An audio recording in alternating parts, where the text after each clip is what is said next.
Hi everyone, welcome back to my channel.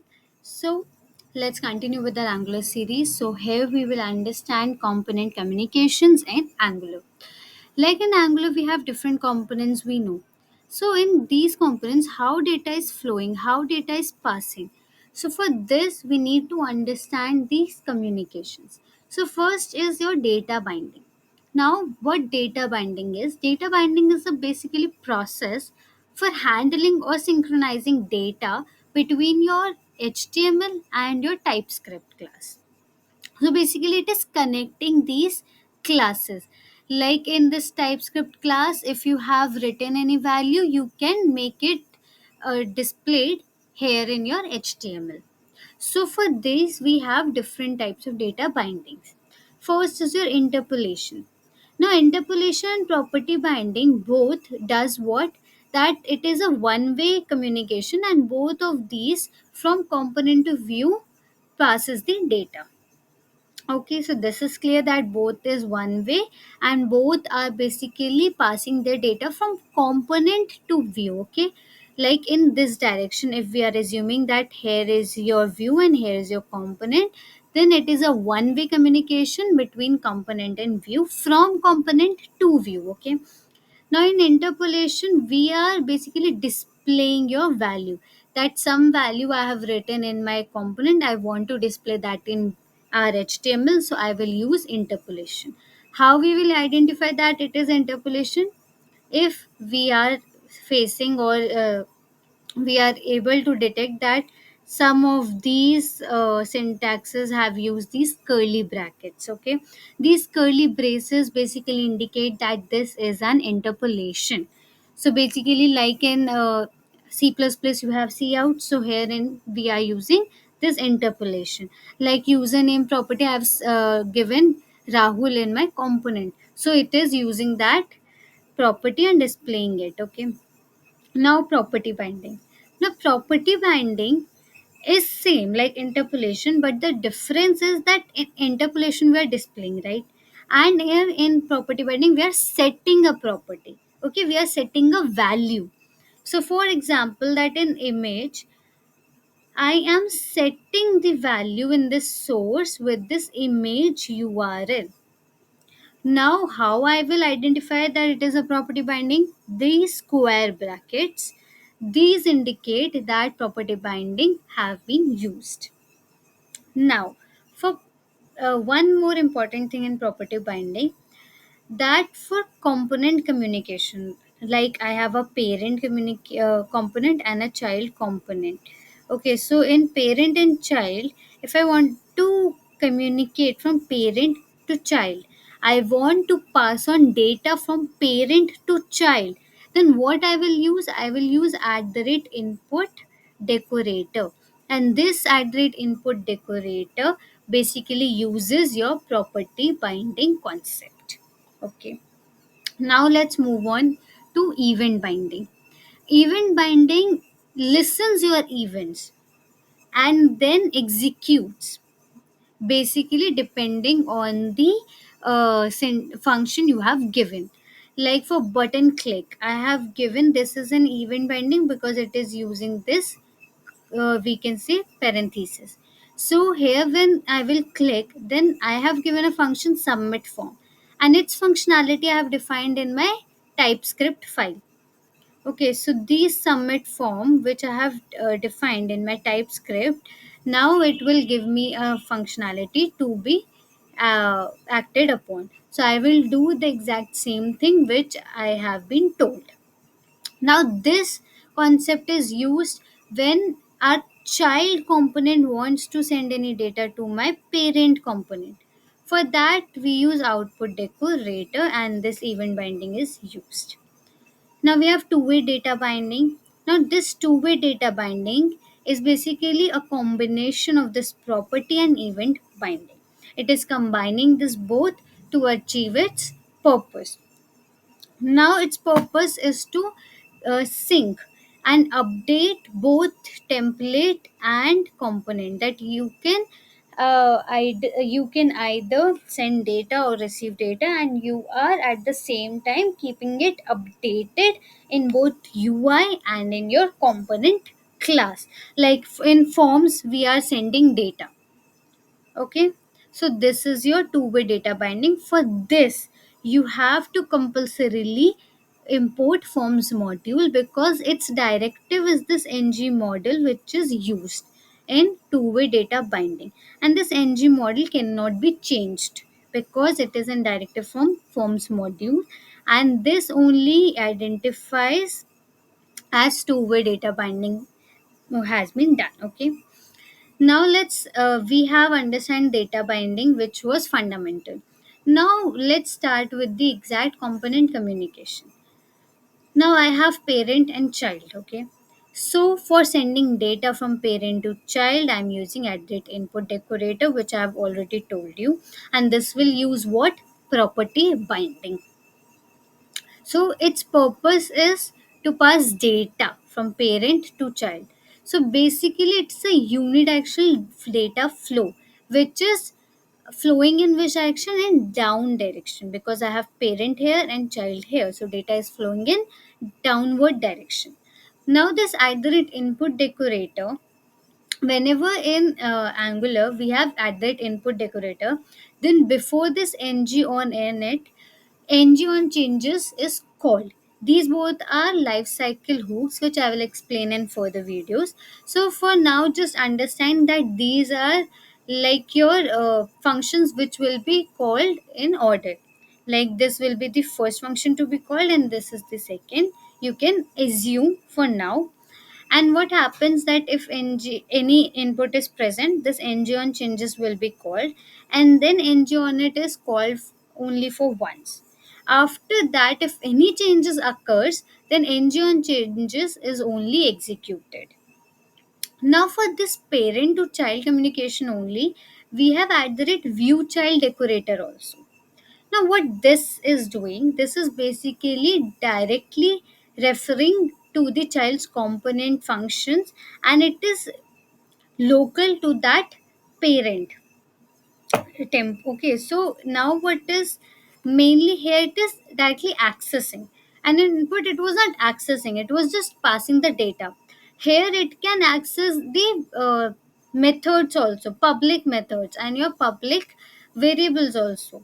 Like for suppose I have any public property in my view component, and from my parent component I can access it. For this I am using either it view child, and this is local to your parent. Okay, it's not that you can use any other parent's child functions. Okay, for this we use hash in our template. And how we will declare that it's a view child, then for template, for typescript file we will use at the rate view child, and in template we will use a hash.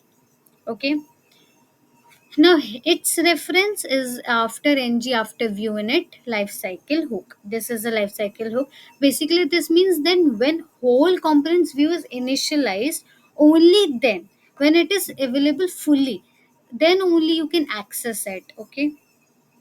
Now we can see from example that how we can declare input. Like I have two components. I have this child component first of all. So in my child component, I have to give this input at the rate input decorator, and with this I have to provide my input property. These will receive the values from parent. Okay, now, when I have declared it in my child components TS file, then what I have to do, I just have to go my parents HTML. In my parents HTML, I will give my child selector name. You can see this child selector name. And then using the property binding, we can see I have used square brackets.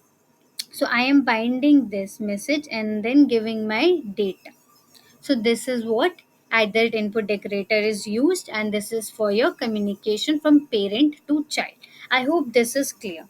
Now we will move that from child to parent communication. If my child wants to send data to parent, then how I will do that?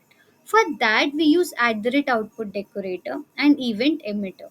Now, one important question that someone may ask, that do we need to use both together? Yes, you can't use any of this alone. You have to use both together.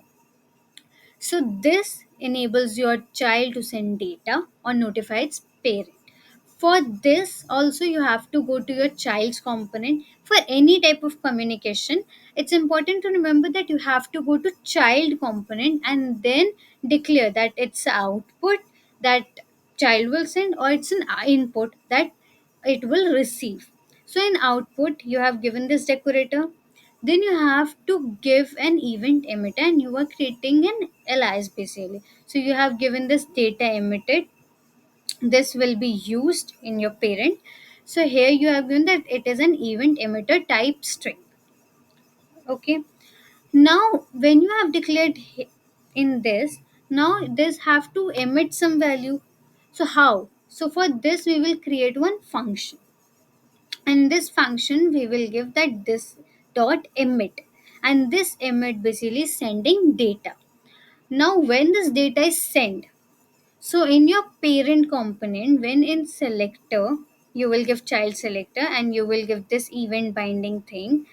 Then you have given this function, and this function is having in its function argument is dollar event. So this is a special type of variable which is denoting that it is receiving data from its child component. So you have emitted and it is received, and this is because of this dollar sign. Now this function is not present in your child. This function will be in your parent's TypeScript. Okay, so you have to create this handle data from child in your parent.ts. Now here when you have created, now you will receive this data, and this is from your child. That's why here we have used this uh, dollar. Okay, so just remember this. Now it's important to note that output and event emitter do not create any native DOM events. It is not creating a new DOM tree, or it is not bubbling up the DOM tree. It is basically just creating custom Angular events that are specific to component communication. Okay, to component communication, not creating any native DOM events. It is custom.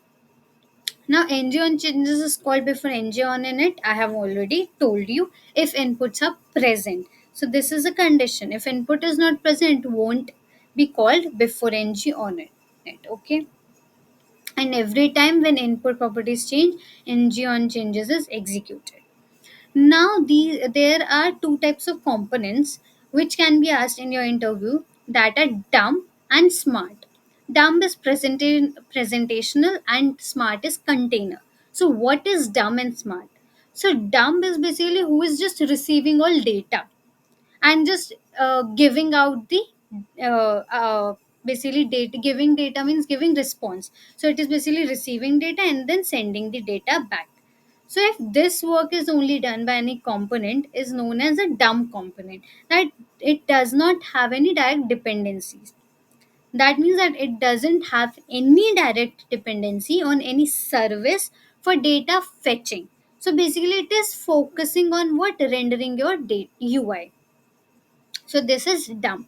It does not know anything, it just only know how to render a UI. Now, smart components, which are container, they do all the work. They give data to your dumb components also. They handle data fetching, state management, and these only react to the events. Okay, react to their events also. So these are smart components. Now they can ask in your question that explain the concept, and I have explained you how these fit, because dumb components are receiving data via input, giving the data using output.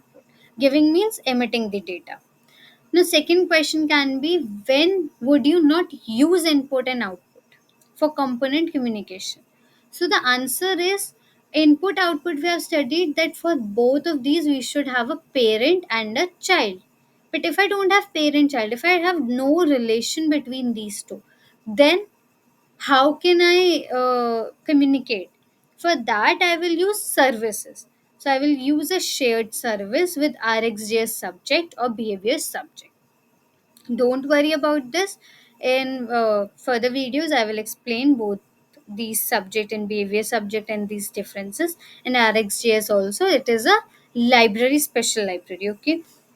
Now let's summarize what we have studied. So for parent to child communication, input will be used, property binding will be used. We are basically passing the data. NG on changes life cycle is used, and this promotes what? Loose coupling and reusability. Now, child to parent communication, output and event emitter will be used. Basically, we child is passing data to your parent. For that, I have given the syntaxes here. You can see.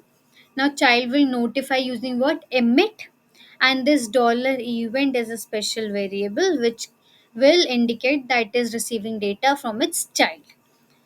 Now, if I want to directly access child's any public functions, and who am I? I am a parent. Okay. So if parent want to directly access to child's methods which are public, then I will use view child decorator to get a direct reference to a child components directors or native DOM elements.